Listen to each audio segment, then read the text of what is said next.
कहिया ले मिटी हैं दहेज रितिया, कहिया ले मिटी हैं दहेज रितिया, माई रोजई जरेली तोहार बिटिया, माई रोजई जरेली तोहार बिटिया, तोहार बिटिया हो तोहार बिटिया हो तोहार बिटिया, माई रोजई जरेली तोहार बिटिया, माई रोजई जरेली तोहार बिटिया।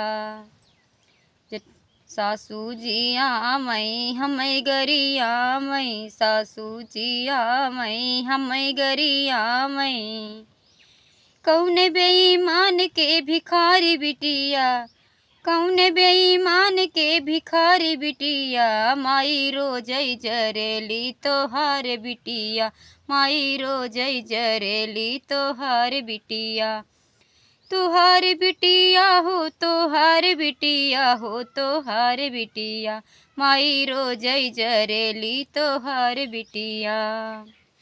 कहिया ले मिटी हैं दहेज रितिया, कहिया ले मिटी हैं दहेज रितिया, माई रोजई जरेली तोहार बिटिया, माई रोजई जरेली तोहार बिटिया।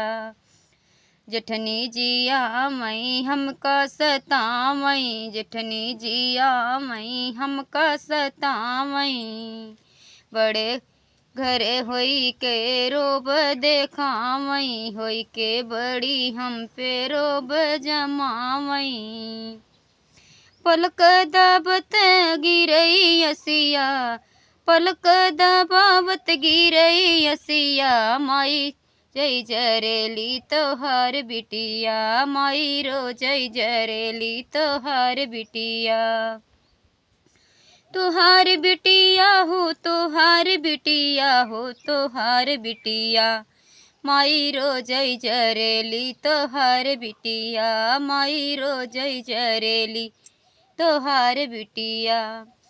कहिया ले मिटी हैं दहेज रितिया, कहिया ले मिटी हैं दहेज रितिया, माई रोजई जरेली तोहार बिटिया।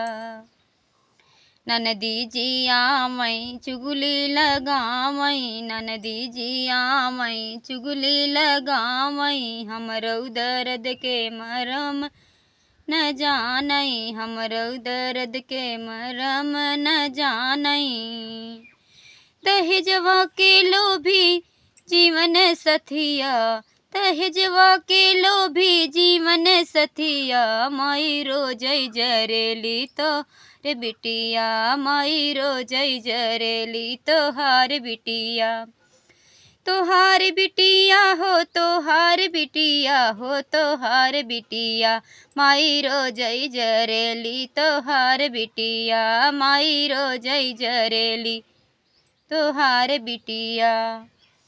तो बहुत ही प्यारा दहेज गीत आप लोग सुनिएगा, और बहुत ही दर्द भरा गीत आप सबके बीच। अगर भगवान गरीब को बेटी दे तो उन्हें धन भी दे, ताकि उन एक दिन के आग में से जलने से अच्छा रोज़ रोज़ जलना पड़ता है, और ये जलने से कम नहीं होता कि दहेज के पीड़ा में माँ बाप को गाली दिया जाए, और दहेज के लिए रोज़ रोज़ तिल तिल मरना पड़ता है, जलना पड़ता है। तो बहुत ही प्यारा गीत, और जो बिना दहेज की शादी करते हैं उनके लिए ये गीत नहीं है। जो लेते हैं और जो गरीब माँ बाप के दर्द को समझते नहीं हैं, परिवार ही सबसे बड़ा दहेज है। और बहुत ही प्यारा गीत आप लोग ज़रूर सुनिए, एक बेटी का दर्द भरा गीत। और अच्छा लगे तो हमारा लाइक और सब्सक्राइब शेयर ज़रूर करें, फुल आवाज़ के साथ देखिए। और बहुत ही प्यारा गीत आप सबके बीच जाता रहेगा, प्लीज़ हमारा सपोर्ट करें। सुमन निषाद का प्रणाम आप सभी को दिल से।